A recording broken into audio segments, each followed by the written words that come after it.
허환구의 라디오 오늘. 여러분 안녕하십니까, 허환구입니다. 윤석열 정부의 경제정책 방향이 오늘 발표됐습니다.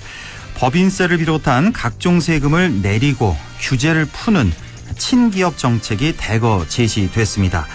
법인세 최고 세율을 기존 25%에서 22%로 낮추고 1세대 1주택자에 대해서는 올해만 종합부동산세 기본공제를 공시가 14억 원으로 끌어올려서 세 부담을 2020년 수준으로 확 낮췄습니다.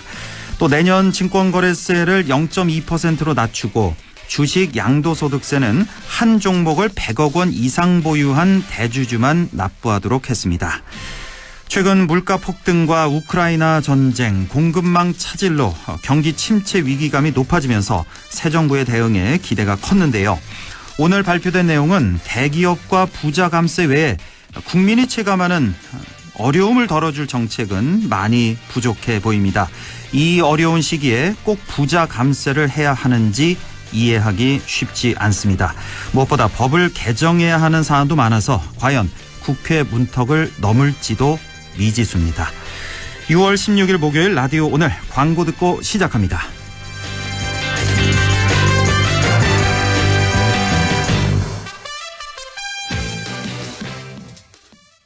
아이유입니다. 어쩌면 우리는 지구 위에서 우리란 말을 가장 많이 쓰는 사람들 아닐까요? 우리 남편, 우리 손주, 우리 회사. 소중한 우리를 위해 우리가 바꾼다. 우리 마음속 첫 번째 금융, 우리금융그룹. 주거, 업무, 휴식의 경계를 지우다. 품격 높은 일상을 만나다. 시대를 앞선 공간 문화의 시작. 동탄 선납숲 공원을 품은 하이엔드 타워 빌리지. 더챔버 라티파니. 7월 오픈 예정 1533-5020. 더 퍼스트 한양. 자, 던졌습니다. 돌직구인가요? 이건 처음 보는 철직구네요. 돌직구보다 빠른 주문과 배송 속도, 눈앞에서 확 떨어지는 가격까지. 이 놀라운 선수가 누구죠? 국내 최초 온라인 철강직구 쇼핑몰 스틸 1번가. 말씀하신 순간 철직구 더 가네요. 스틸 1번가. 토레스, 처음이지만 강력한 이끌림, 모험에 강한 대한민국 정통 SUV로 태어났다. 새롭게 쌍용 자동차답게 어드벤처러스 토레스. 지금 사전 계약 중. 관절 건강 잘 챙기고 계십니까? 수년간 연구 끝에 개발한 호가는 프리미엄 골드. 관절은 물론 뼈 건강까지 생각했습니다. 관절을 튼튼하게, 관절은 호가는 프리미엄 골드. 지금 전화주세요. 1522-6688. 건강기능식품입니다. 네, 라디오 오늘 목요일 순서 시작합니다. 일부 과거 정치사에서부터 현재 정치 현안까지 지역의 눈으로 바라보는 천용길의 정치 TMI, 뉴스민 천용길 편집장과 함께하겠고요. 2부 이슈 오늘에서는 그제였죠. 윤석열 정부가 국무회의를 열고 국가균형발전 특별법 시행령 개정안을 통과시켰는데요. 때마침 국가균형발전 정책과 연계한 대구 경북 특화발전 방안에 대한 연구 보고서가 나왔습니다. 대구 경북 연구원 연결해서 자세히 알아보겠습니다. 이어서 이인철의 시사경제 참 좋은 경제연구소 이인철 소장과 함께하겠습니다. 라디오 오늘 생방송 놓치신 분들은 유튜브로도 다시 들으실 수 있습니다. 많은 애청 바랍니다.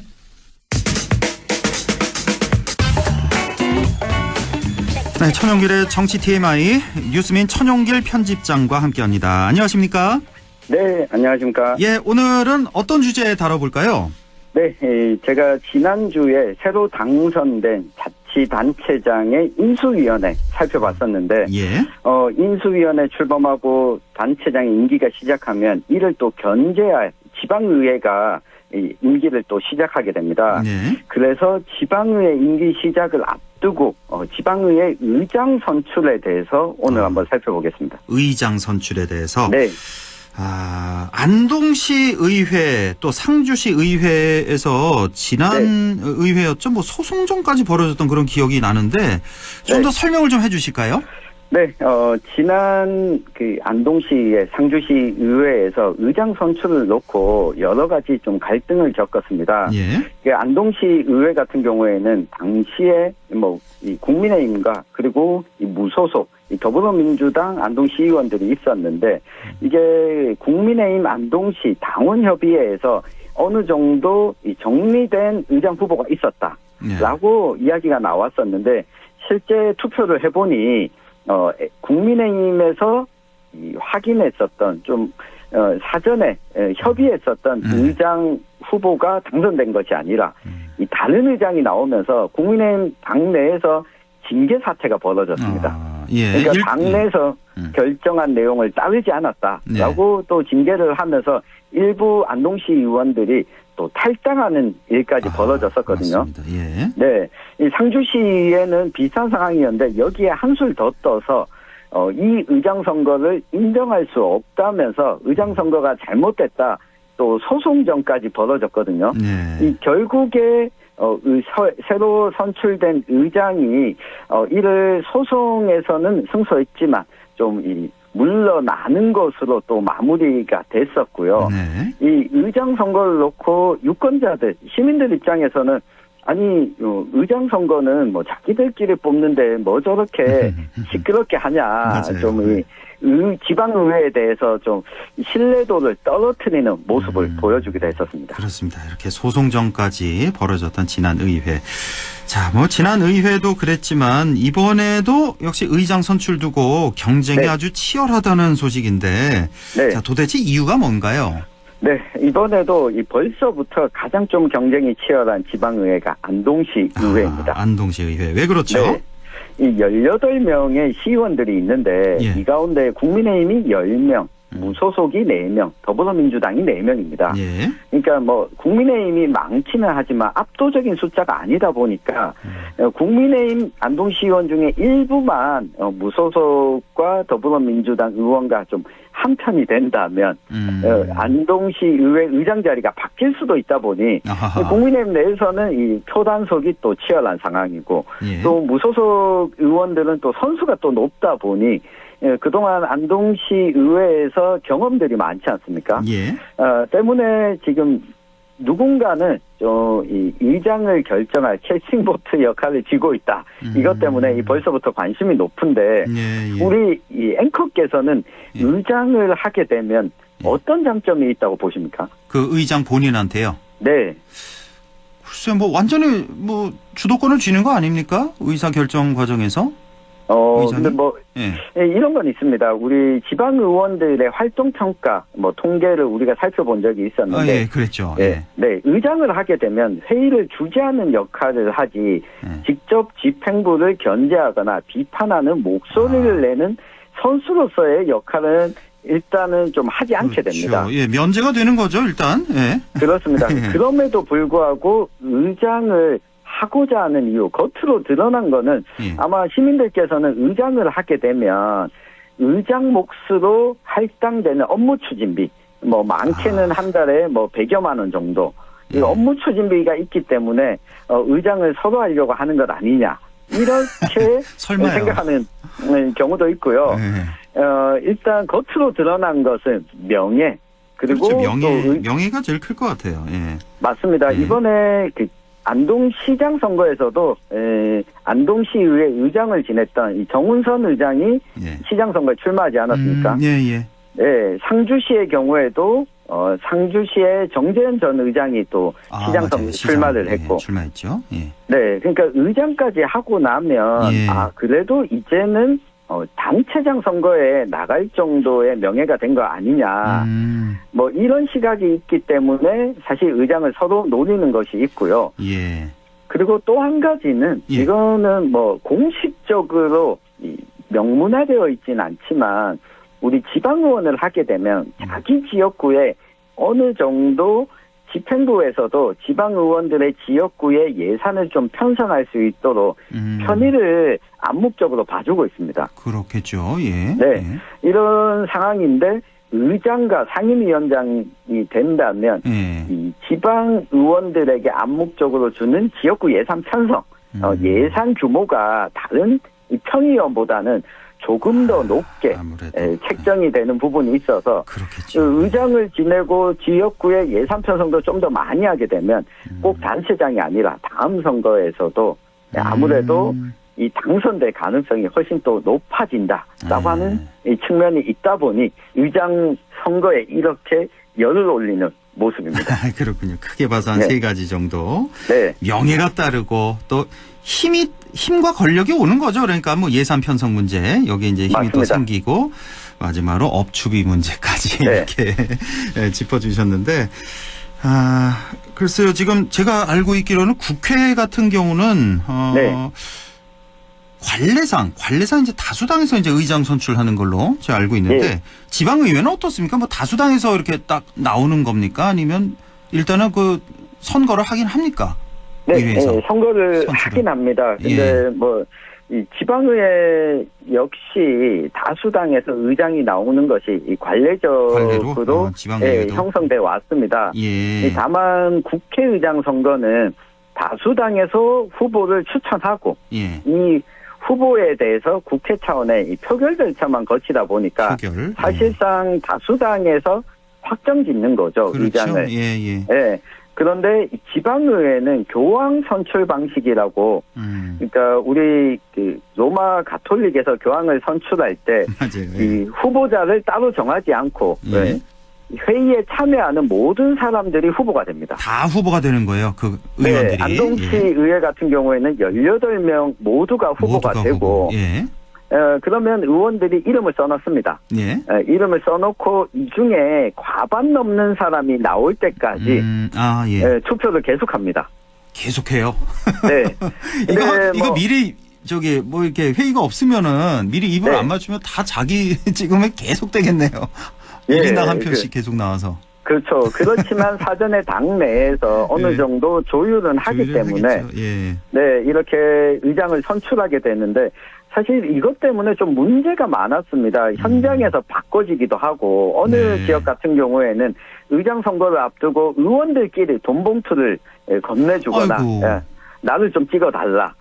라고 이런 일들이 있다 보니 교황 선출 방식으로는 좀 문제가 있다. 게다가 무엇보다 의장의 권한과 역할 그리고 명예가 막강해지는데 이게 의원들이 뽑는 간접 선거다 보니까 시민들 입장에서는 시민들이 뭐 뽑는 것도 아니고 시민들이 의장이 어떤 활동을 하겠다는지 알 수도 없는 상황에서 이 의장 선거가 이렇게 뉴스에 오르내리게 되면 지방의회에 대한 관심도만 떨어뜨린다라고 해서 의장 선거도 지방의회 의장 선거도 사전에 후보로 등록을 하고 정견 발표를 한 이후에 의원들이 투표하도록 하자라고 하는 게 이 전국적인 이 분위기가 형성돼서 약 이 전국 지방의회 가운데 절반 정도는 이제 후보 등록 방식을 선택하고 있습니다. 아, 그래요? 네, 경북 지역에서도 울진군이 가장 먼저 이 후보 등록제 방식을 도입했고, 도입하고 나서는 의장 선거를 두고 이런 논란이 좀 줄었는데, 안타깝게도 우리 경북 북부 지역 같은 경우에는 후보 등록제 방식을 아직까지는 채택한 지방의회가 없습니다. 한 곳도 없습니까? 우리 9개 지역 중에? 그렇습니다. 상주시의회가 선출 방식이군요. 네, 상주시의회가 이 제도를 도입하겠다라고 지난번에 이야기가 나왔고 조례안까지 발의가 됐었는데 현재까지 일단 도입은 되지 않았습니다. 아, 그렇군요. 예. 자, 의장 뽑는 방식, 교황 선출 방식, 그러니까 모두가 다 후보가 되는 겁니다. 맞습니다. 이 교황 선출 방식과 후보 등록제 이렇게 두 가지 방식이 있는데 우리 경북 북부 지역 같은 경우는 9개 지역 모두 교황 선출 방식으로 아직까지는 하고 있다는 거 말씀을 해주셨고, 자, 경북도 의회 벌써부터 뭐 의장 후보가 거론되던데 지금 누가 물망에 오르고 있습니까? 네, 경상북도 의회 같은 경우에는 관례적으로 선수가 가장 높은 사람이 의장을 맡는 경우가 일반적이었습니다. 그래요? 예. 네, 그래서 이번 선거 결과를 놓고 보니까 영주의 박성만 도의원 당선자가 5선이고. 5선입니까 벌써? 네, 5선 도의원이 1명이 있고 4선 도의원이 4명이 있습니다.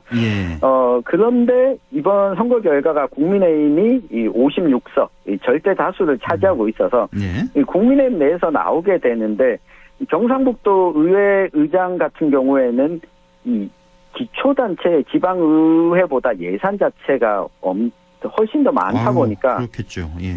네. 자기 지역에서 의장을 배출한다라고 하면 이거는 자치단체장 입장에서도 이 도비를 확보하는데 긍정적이다 보니 이 도의회 의장 선거가 훨씬 더 눈치 싸움이 치열합니다. 아, 그래요. 예. 네. 예. 그런데 뭐 지난 경북 도의회도 그랬지만 이 선수뿐만 아니라 고려되는 것이 한 가지 더 있습니다. 아, 어떤 거요? 네, 지난 의회에서 전반기 의장은 이 포항에서 이 의장이 나왔고요. 예. 또 후반기에 선수 기준으로 하면 다른 인물도 거론이 됐었지만 동부권에서 의장을 했으니 이번에는 동부권 출신 말고 북부권에도 의장이 나와야 된다. 이런 이야기가 있어서 네. 문경을 지역구로 하고 있는 고우현 의장이 의장을 지냈었거든요. 아, 예, 맞습니다. 예. 네, 경북을 뭐 동서남북으로 나눴을 때 이 동서남북권역에 좀 안배하는 이런 경향이 있다 보니 지역 안배.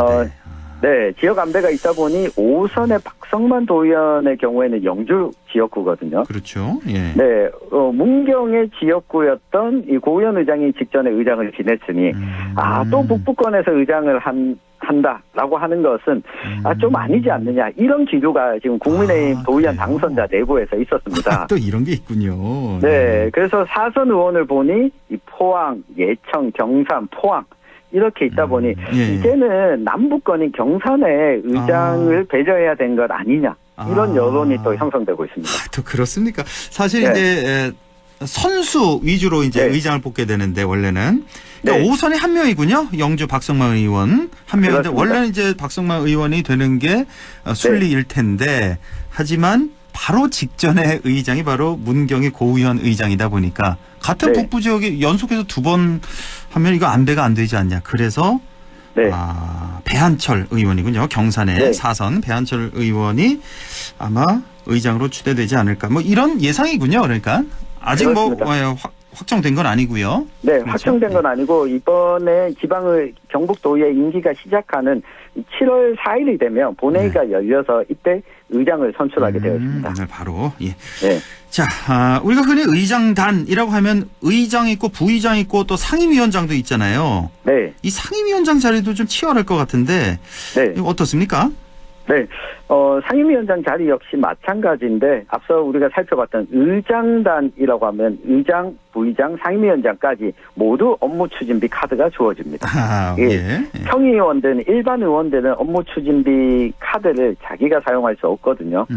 예, 요것이 있고 또 지역구마다 좀 안배가 되는 예산 규모에 있어서도 상임위원장까지도 안배되는 측면이 있습니다. 예. 때문에 작은 지역으로 놓고 보면 우리 지역에서 유권자들 가운데는 우리 지역에서 상임위원장을 좀 맡아야 된다. 이런 여론이 때때로 형성되기도 하는데 그렇죠. 사실 우리 지난 4년을 돌이켜보면 이렇게 지역별 안배나 이 상임위원장과 의장을 누가 하느냐 가운데 무엇보다 중요한 거는 이 정당 안배도 어느 정도 좀 있어줘야 지방의회가 균형 잡힌 가운데 좀 돌아갈 수 있다. 그럼요. 중요합니다. 예, 정당 네. 안배. 예. 네, 특히 안동 같은 경우가 앞서서도 언급을 했지만 예. 이 국민의힘과 더불어민주당 무소속이 좀 골고루 있다 보니까 예. 안동시 의회가 시정 감시도 제대로 하고 의회 차원에서 좀 힘을 받으려면 어느 정도 이 국민의힘, 무소속, 민주당 이렇게 상임위원장 자리까지도 이 적절하게 안배가 돼야 이 초반기 시정 운영에 있어서 좀 탄력을 받을 수 있다. 예, 이런 좀 관측이 나오고 있습니다. 그렇군요. 안동시 의회 관심이 많이 갑니다. 어떻게 상임위원장 배분이 될지 지켜보고 이 시간을 통해서 또 전해주세요. 결정되면은. 네, 또 소식을 전해드리도록 하겠습니다. 예, 지금까지 뉴스민 천용길 편집장과 함께했습니다. 고맙습니다. 고맙습니다. 네, 라디오 오늘 2부에서 뵙겠습니다.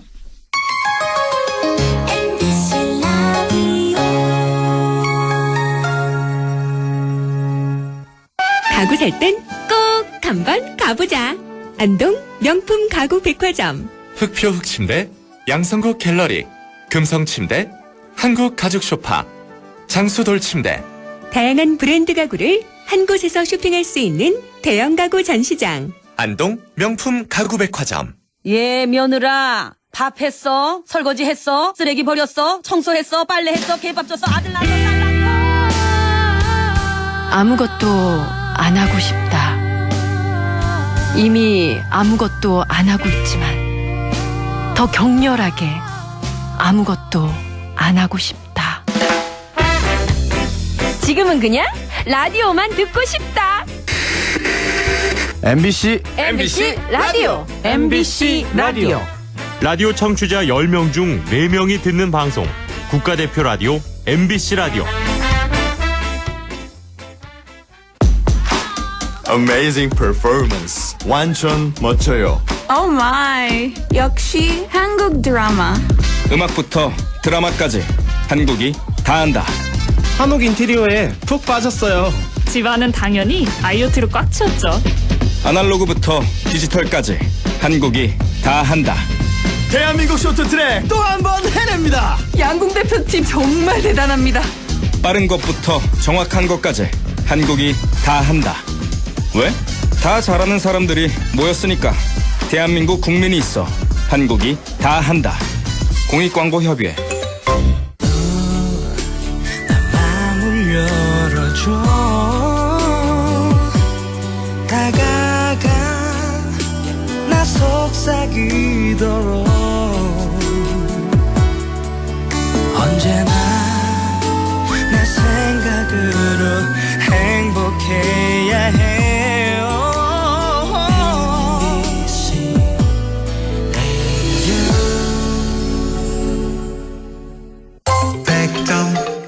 MBC 라디오.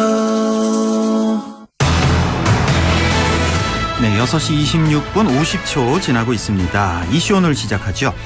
지난 화요일 윤석열 정부는 정부 세종청사에서 국무회의를 열고 국가균형발전특별법 시행령 개정안을 통과시켰습니다. 지난해 12월 국회에서 통과된 국가균형발전특별법 일부 개정안에 따른 시행령인데요.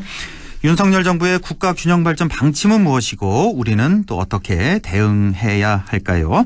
최근 대구경북연구원에서 관련 연구가 있었습니다. 대구경북연구원 미래전략연구실에 나중규 실장 연결돼 있습니다. 자, 나중규 실장님 안녕하십니까? 예, 안녕하십니까? 예, 수고 많으십니다. 최근 국가균형발전 정책과 연계한 대구경북 특화발전 방안이라는 주제의 연구 결과를 발표하셨는데요. 자, 이게 어떤 연구인지 궁금하고 또 어떤 배경에서 나오게 된 연구인지요? 가장 중요한 것은 수도권 집중 문제는 정말 어제 오늘의 문제가 아닌 것 같습니다. 예. 이미 2019년부터 수도권 인구가 50%가 넘었습니다. 문제는 최근에 들어보셨을 겁니다. GTX, 예. 수도권 광역철도, 예. 그리고 신도시 등 해서 수도권 인구가 집중할 수 있는 여지는 엄청 많습니다. 그래서 어떻게 보면 이대로 가면은 2050년에는 수도권 인구 60%가 네. 우리나라 인구 60%가 수도권에 살 만큼 초집중을 하게 될 것입니다. 그래서 이러한 일극 중심에서 조금 벗어나자. 그래서 수도권과 비수도권 같이 좀 잘 살고 특히 네. 도시와 농촌, 대도시하고 중소도시 간의 격차를 좀 줄여보자 하는 의미에서 신정부가 균형발전 정책을 제시를 했고 여기에 이제 좀 더 구체적으로 우리 지역에 어떤 것을 할 수 있을지에 대해서 시작하기 위해서 이 연구가 좀 출발했다고 보면 될 것 같습니다. 아주 중요한 연구였군요. 자, 소장님, 실장님, 전화기에서 조금만 좀 떼고 말씀을 해주시겠습니까? 좀 튀는 소리가 좀 나서요. 예. 예. 자, 윤석열 정부의 국가균형발전 정책 방향은 무엇이다? 어떻게 설명할 수 있을까요? 일단은 신정부가 공정, 그리고 자율, 희망이라는 세 가지 균형발전 가치를 제시를 했는데요. 예. 과거 균형발전 정책은 많이 해왔는데 문제는 여기에 좀 더 지역이 잘 살 수 있도록 균형발전 특별법을 좀 다시 정비를 하고 예. 관련해서도 TF팀도 만들고 해서 구체적인 제도로 정비해 나가겠다고 하고 최근에는 신정부 부처별로 해서 또 기회발전 특구 등 해서 다양한 정책을 지금 내어놓고 있습니다. 예, 그렇군요. 그러니까 공정과 자율, 희망 이렇게 균형발전의 3대 가치군요. 자, 윤석열 정부는 기회발전특구 또 분권혁신특구 같은 다양한 지역 정책을 제시하고 있는데요. 이 말이 조금 어렵기도 합니다. 좀 최대한 좀 쉽게 어떤 지역 정책이 제시되고 있는지 좀 소개해 주시죠. 예, 맞습니다. 용어가 조금 어려울 수가 있는데 쉽게 얘기하면 기회발전특구는 외부로부터 들어오는 발전이라고 발전 전략이라고 보시면은 분권혁신특구는 외부보다는 내부가 가지고 있는 강점을 활용해서 뭔가 발전 전략을 만드는 부분인데요. 예를 들면은 기회발전특구라고 하는 것은 주로 낙후된 지역이라든지 좀 산업적으로 쇠퇴한 지역을 대상으로 해서 외부에 있는 기업이라든지 사람이라든지 이런 것을 내부로 끌어들일 수 있도록 세금을 감면해 주거나 아니면 규제를 철폐하거나 아니면 인력을 지원하거나 하는 등 해서 외부의 기업과 사람을 조금 더 비수도권 지역으로 좀 유치하는 전략이라고 볼 수 있을 것 같습니다. 그게 기회발전특구고. 예, 맞습니다. 예, 그다음에 분권혁신특구는요? 분권혁신특구는 말 그대로 우리 지역에 가지고 있는 기술이라든지 산업 역량이 있습니다. 그래서 이런 역량을 활용해서 내부적으로 뭔가 혁신 거점을 만들어가는 대표적인 것이 우리가 뭐 거진 구미라든지 포항과 같은 산업도시가 가장 중요한 부분이라고 할 수가 있습니다. 예, 그렇군요. 이렇게 기회발전특구, 분권혁신특구 설명을 해 주셨고 이 새 정부의 국가균형발전 정책에 발맞춰서 대구, 경북도 잘 준비해 나가야 될 텐데요. 자, 어떻게 대응하고 준비를 해 나가야 될까요? 예, 맞습니다. 참 어려운 문제인데 어렵습니다. 예. 일단은 우리가 대구 경북이 가지고 있는 자산이 뭔지에 대한 분명한 연구가 좀 필요할 것 같습니다. 그래서 우리가 가지고 있는 이 자산을 활용해서 뭔가 키워나가는 그런 부분인데 일단은 기회발전특구 도입을 위해서 앞서 설명드린 것 같이 읍면동 단위로 쇠퇴하고 있는 지역, 조금 이제 소멸위기가 있는 지역이 있습니다. 이러한 지역을 대상으로 해서 기업들을 또 사람을 유치할 수 있는 구체적 방안이 마련되어야 되는데 대표적인 것이 최근에 그 안동의 신도시 중심으로 해서 저희가 은퇴과학자를 유치하기 위한 골든 사이언스 파크라는 사업을 하고 있습니다. 들어봤어요. 그거. 그게 결과적으로는 이제 기회발전특구의 대표적 사례가 충분히 될 수 있습니다. 특히 북부권 지역이 가지고 있는 바이오, 특히 백신, 특히 농식품 이런 쪽에 강점을 충분히 가지고 있기 때문에 이런 쪽에 조세나 규제나 아니면 인력 지원을 통해서 북부권에 새로운 또 혁신 거점을 만들 수가 있습니다. 그리고 그 외에도 우리가 거점 산업별로 해서 뭔가 지역에 조금 산업들이 쇠퇴하는 지역 같은 경우에 있어서도 이 기회발전 특구를 통해서 또 새로운 혁신 잠재력을 또 발견할 수 있을 것 같습니다. 예, 그렇군요. 자, 연구 보고서를 통해서 대구 경북만의 다양한 분권 혁신 특구 모델 구축이 필요하다는 말씀도 하셨는데요. 어떤 노력이 더 필요할까요? 특히 분권 혁신 특구는 우리가 현재 가지고 있는 자산 활용이 가장 중요하거든요. 그렇기 때문에 구미의 IT 전자라든지 포항의 뭐 수소라든지 신소재, 최근에 배터리 특구라든지 안동 같은 경우는 좀 전에 말씀드렸듯이 바이오라든지 백신, 식품 이런 것들이 충분히 지역의 혁신 거점이 될 수 있기 때문에 이러한 혁신 역량을 가지고 조금 더 많은 국가 특화 산업으로 좀 육성하기 위해서 기반을 탄탄히 해서 외부에 글로벌 기업을 유치한다든지 또 새로운 그걸 통해서 새로운 일자리를 만들고 최근에 보면 또 공공기관 이전 정책도 하고 있습니다. 그래서 이러한 공공기관 이전 정책과 관련해서 외부의 혁신기관을 적극적으로 또 유치하는 전략, 다양한 뭐 전략을 추진할 수 있을 것이라고 봅니다. 예. 자, 대구 경북 통합 신공항이 이제 2028년 개항을 목표로 추진 중인데요. 이 신공항 시대에 대한 대비 또한 필요할 것 같은데요. 예. 이게 참 고민이 좀 많은 부분인데요. 과거에는 우리가 그 발전을 하면은 그 고속 성장 시절에 주로 도로라든지 철도가 중심이 되었습니다. 그래서 주로 이제 경부 축으로 해서 구미라든지 포항 중심으로 발전이 됐는데 이제는 4차 산업혁명이 발전하면서 그만큼 한국 물류에 대한 의존도가 높아질 수밖에 없습니다. 예. 그러니까 현재의 시점에서 공항을 바라보는 것이 아니고 미래의 시점에서 공항을 바라본다고 하면은 공항은 미래를 위한 준비고 동시에 공항 없이는 신산업이라든지 글로벌 메가시티로 가기는 굉장히 어려운 구조가 될 수밖에 없습니다. 예. 그래서 공항을 글로벌 수준으로 만들어서 우리가 그만큼 관련된 기업을 유치하고 일자리를 만드는데 새로운 대구 경북의 신산업을 중심으로 해서 다양한 거점 기관을 또 조성하는 것이 앞으로 대구 경북의 가장 중요한 숙제 과제라고 할 수 있습니다. 그렇군요. 예. 새로운 뭐 물류 시스템 같은 그런 걸 좀 구축한다든지 맞습니다. 예. 뭐 미래 신공항 경제권 시대를 대비해야 된다 이런 말씀이시고 예. 4차 산업혁명 시대의 새로운 인재 양성도 매우 중요할 것 같습니다. 이 부분에 대해서 뭐 어떻게 대응해야 될까요? 예, 맞습니다.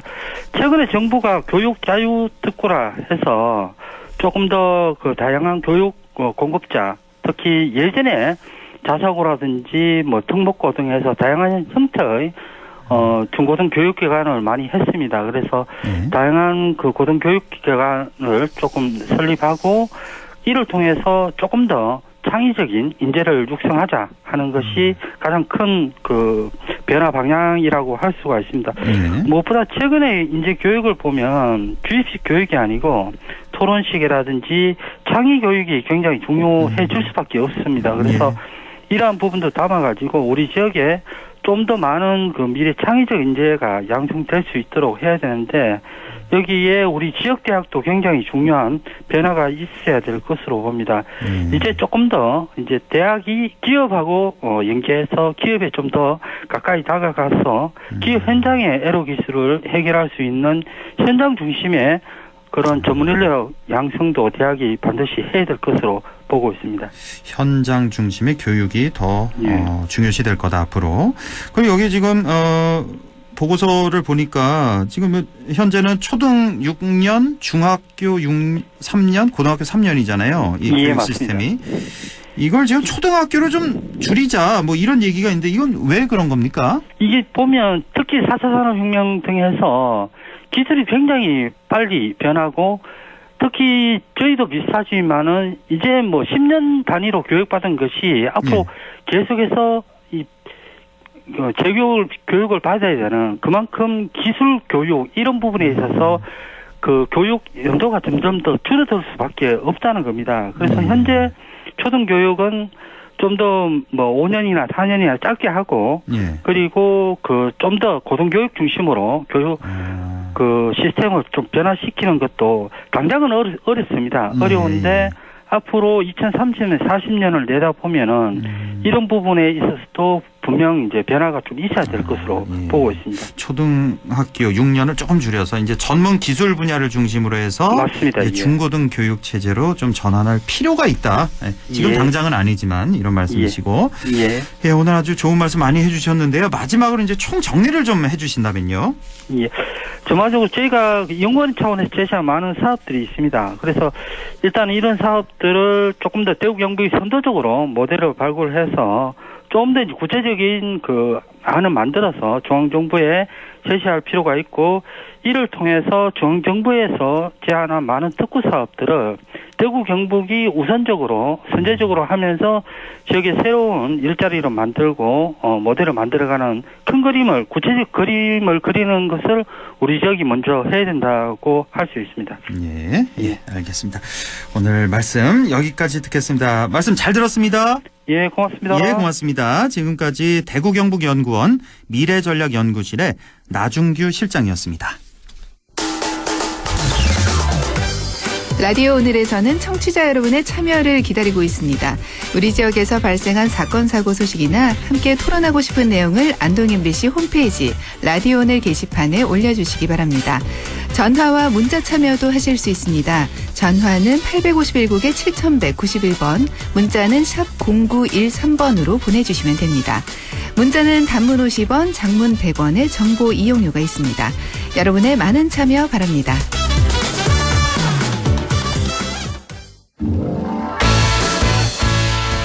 네, 이인철의 시사경제 시작합니다. 오늘도 참 좋은 경제연구소 이인철 소장과 함께하죠. 소장님 안녕하십니까? 네, 안녕하세요. 예, 요즘 뭐 계속해서 물가 얘기하게 되고 뭐 금리, 환율 얘기하게 되는데 오늘 하루 종일 뉴스에 나오는 소식이 있죠. 아마 우리 소장님도 오늘 좀 많이 바쁘시지 않았나요? 방송 많이 하지 않으셨어요? 예, 그렇습니다. 그렇죠. 예. 0.5냐, 0.75냐 둘 중에 하나였는데 미국 기준금리 치솟는 물가를 잡기 위해서 결국엔 한꺼번에 3단계 금리를 인상하는 자이언트 스텝에 나섰네요. 그렇습니다. 물가에 장사 없습니다. 지금 계속해서 이제 파웰 장관의 말이 바뀌고 있는데요. 네. 지금 미국의 이제 40여 년 만에 이제 최악의 인플레이션을 잡기 위한 고육지책입니다. 기준금리 3단계 한꺼번에 오르는 이른바 자이언트 스텝에 나선 건데요. 네. 이로써 미국의 기준금리는 1.5에서 상단이 지금 1.75%로 껑충 뛰었습니다. 예. 미국이 이처럼 큰 폭의 금리 인상에 나선 건 지난 1994년 이후 28년 만에 처음인데요. 그러면서 너무 명확하게 다음 달에도 자이언트 인상 가능성을 시사했습니다. 흔한 일은 아니지만 기록적인 물가를 잡겠다라고 이제 강한 의지를 드러낸 건데요. 그리고 이제 연준위원들의 이제 금리 향후 전망을 보여주는 지표, 이른바 점도표를 보게 되면 올 연말 미국의 기준금리는 3.4%입니다. 아, 이 얘기는 3.4까지. 예. 현재 수준에서 2배가량 높아진다는 얘기고요. 예. 내년 말 기준금리 전망은 3.8%입니다. 내년에도 금리 더 올리겠다는 얘기구나라는 건데요. 예. 자, 그러다 보니까 연준 우리 기재부도 마찬가지입니다만 성장률 전망은 낮추고 올해 물가 전망은 대폭 올리고 있습니다. 미국의 올해 성장률 전망 지난 3월만 하더라도 2.8% 예상했는데 연준은 1.7%로 낮췄고요. 엄청나게 낮춘 거죠, 이 정도면. 맞습니다. 예. 물가 전망치는 종전에 4.3에서 5.2%로 높였습니다. 예. 자, 그러면 이렇게 큰 폭으로 금리를 인상하면 청구소가 날라듭니다. 과연 이처럼 초고속 금리 인상에 따른 부작용을 어떻게 막을 것인가. 미국 증시가 모처럼 반등에 성공을 했습니다. 그러나 지속성 여부 오늘 아시아 증시 보면 알 수 있습니다. 초고속 금리 인상으로 물가는 잡을 수 있을지 모르겠지만 과연 경기 침체에 대한 우려를 어떻게 잠재울 수 있을지가 변수입니다. 그게 또 변수가 돼서 사실 지난밤에 미국 주식시장이 꽤 괜찮아서 급등을 해서 우리도 괜찮지 않겠나 기대들 많이 하셨을 텐데 초반에는 좀 많이 올랐어요. 그러다가 쭉쭉 빠지더라고요. 오늘 보니까. 아무래도 좀 부담감이 많이 있었나 보네요. 자, 미국 기준 금리 이렇게 자이언트 스텝 0.75%포인트를 올려서 이제 상단이 1.75%가 됐습니다. 그러면 이제 우리나라와 기준 금리가 같아진 건데 바로 FOMC 회의가 다음 달에 있나 보네요. 미국에서는 다음 달에 역시 최소한 또 0.5 내지 0.75 정도 올릴 것 같은데 그러면 우리도 가만히 있을 수는 없을 것 같은데 이렇게는 한미 간 기준금리 역전 현상이 불보듯 뻔하고요. 그럼 우리도 역시 0.25가 아닌 0.5 이상도 올릴 가능성 있어 보이네요. 그렇습니다. 이창용 총재도 그 가능성을 열어뒀습니다. 예. 일단 한국과 미국 간 기준금리 상단이 지금 같아졌습니다. 미국의 예고대로 0.5를 올리든 0.75를 올리든 7월이면 금리 역정은 불보듯 뻔합니다. 한국의 금융통화위원회는 지금 7월 13일에 열리게 돼 있고요. 예. 미국은 같은 달, 다음 달 26일입니다. 네. 자, 이러다 보니까 7월 금리 인상 가능성, 사실은 연말쯤에 가면 금리 역전 가능성을 예상했지만 한 반개월, 6개월 정도 빨라진 겁니다. 예. 자, 그러면 과거에도 2000년 이후에도 세 차례 걸쳐서 한국과 미국 간 금리 역전 현상이 있었는데 당시에는 3번 정도 전부 다 두드러지게 자본 이탈해서 위험한 적이 한 번도 없습니다. 금리가 역전됐음에도 불구하고 자본 이탈이 안 됐었군요. 문제는 지금은 상황이 다르다는 겁니다.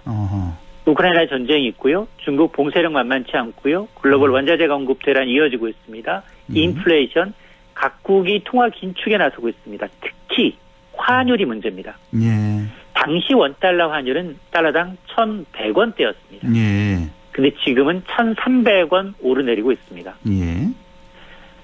미국의 자금 이탈 속도가 빨라지면 순식간에 신흥국에서 연쇄적으로 먼저 자본 유출 가능성이 높다는 겁니다. 이 때문에 한은도 7월 빅스텝 가능성이 높아졌는데요. 네. 문제는 이 1,900조 원에 달하는 가계부채입니다.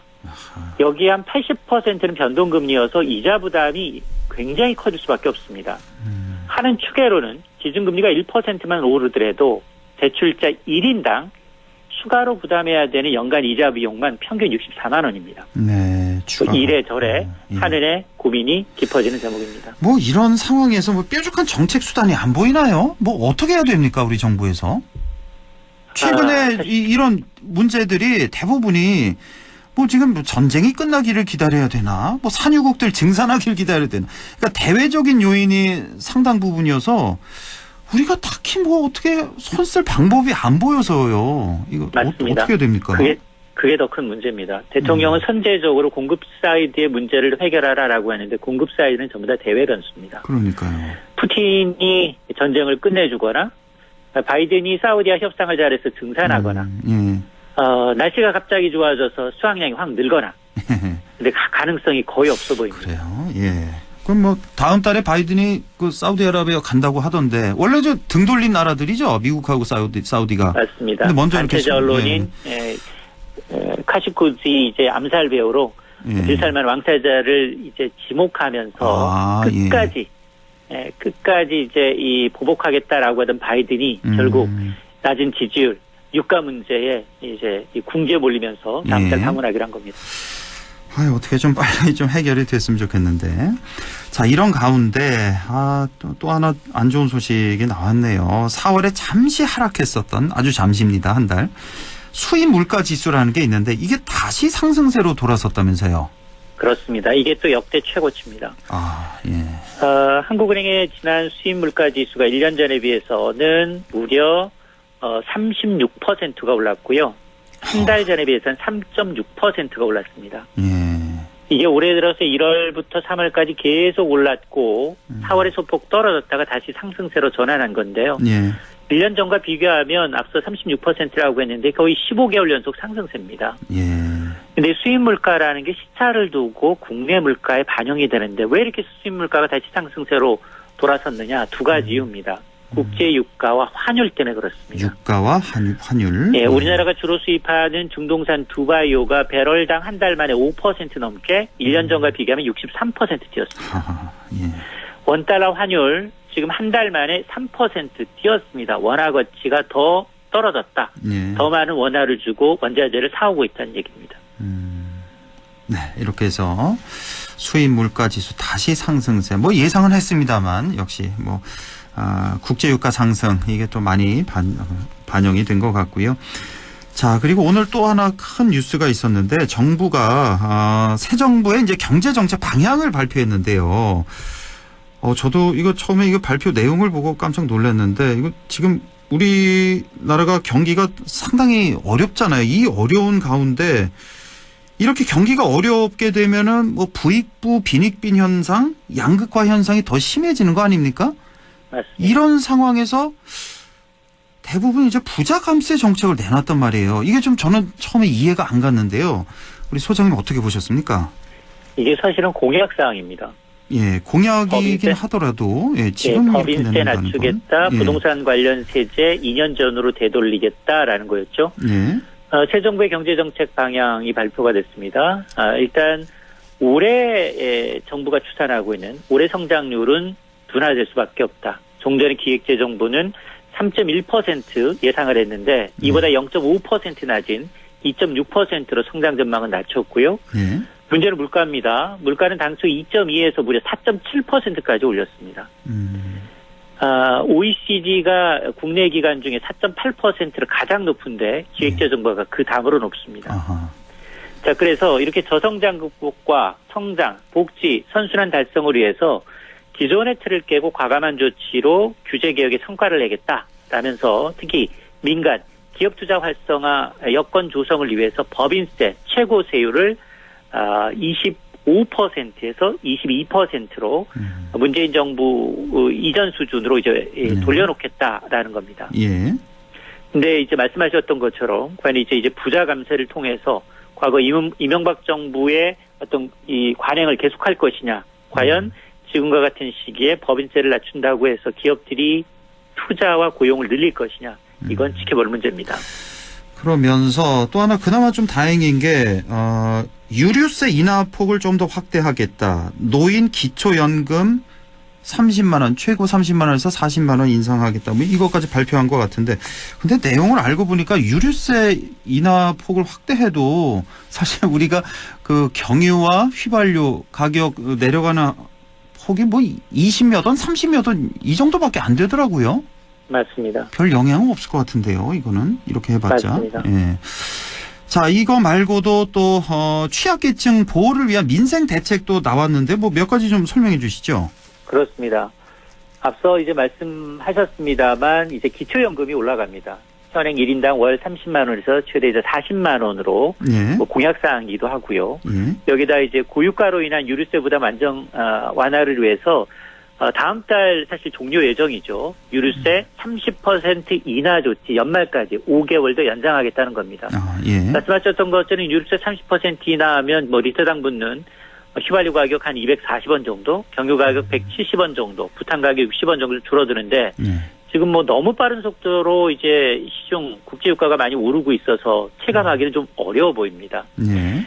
여기에다 이제 주택 관련해서 다양한 이제 세제 혜택을 또 내놓고 있는데요. 적어도 공시가격 상승에 따른 1세대 1주택자의 평균적 세부담은 가격 급등 이전인 2년 전 수준으로 이제 돌려놓겠다라는 건데요. 재산세의 경우에는 1세대 1주택자 공정시장 가액 비율 60에서 45%로 낮추고요. 네. 종부세의 경우에는 공정시장가율 100%에서 60%로 낮춥니다. 또한 여기에다가 1세대 1주택자 종부세율 특히나 이제 특별공제 3억 원을 도입하기 때문에 실질적으로 이제 공시가격 한 14억 원까지는 세금을 안 내도 될 것 같습니다. 공시가격 14억 원은 한 거래가격 한 20억 원 내외로 추산이 되고 있는데요. 여기다가 지금 그 상병수당이 또 시범적으로 도입이 됩니다. 그렇죠. 예. 그렇습니다. 전국 6곳에서 시범적으로 근로자가 몸이 아파 근무를 하지 않을 경우 최저임금의 이제 60%를 지원하는 상병수당을 시범적으로 해보고 이 결과를 토대로 충분한 사회적 논의를 거쳐서 전국적으로 도입하겠다라는 거고요. 또 재난적 의료비 지원도 확대하기로 했습니다. 네. 자, 한 1분 정도 남았는데 그 BTS 소식 잠깐 좀 볼까요? 그 단체 활동 중단 선언하면서 소속사 그 하이브죠. 하이브 시가총액이 어제 보니까 한 25% 정도 떨어졌던데요. 맞습니다. 지난 4월 대통령직 인수위가 하이브 방문할 당시가 고점이었는데요. 그 당시에 비해서 딱 반토막이 났습니다. 아이고, 예. 왜냐? BTS가 하이브 전체 매출의 70%를 차지합니다. 예. 여기다 이제 군 입대 가능성 점쳐지니까 주가가 폭락했죠. 뭐 하이브는 단체 활동 일정이 정리되지 않았을 뿐 안 하는 게 아니다라고 해명하고 있지만 딱 회복하기엔 좀 역부족이었고요.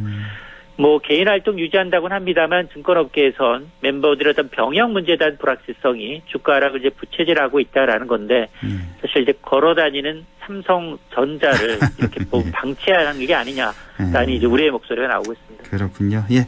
자, 오늘 말씀 여기까지 듣죠. 참 좋은 경제연구소 이인철 소장과 함께했습니다. 소장님 고맙습니다. 네, 고맙습니다.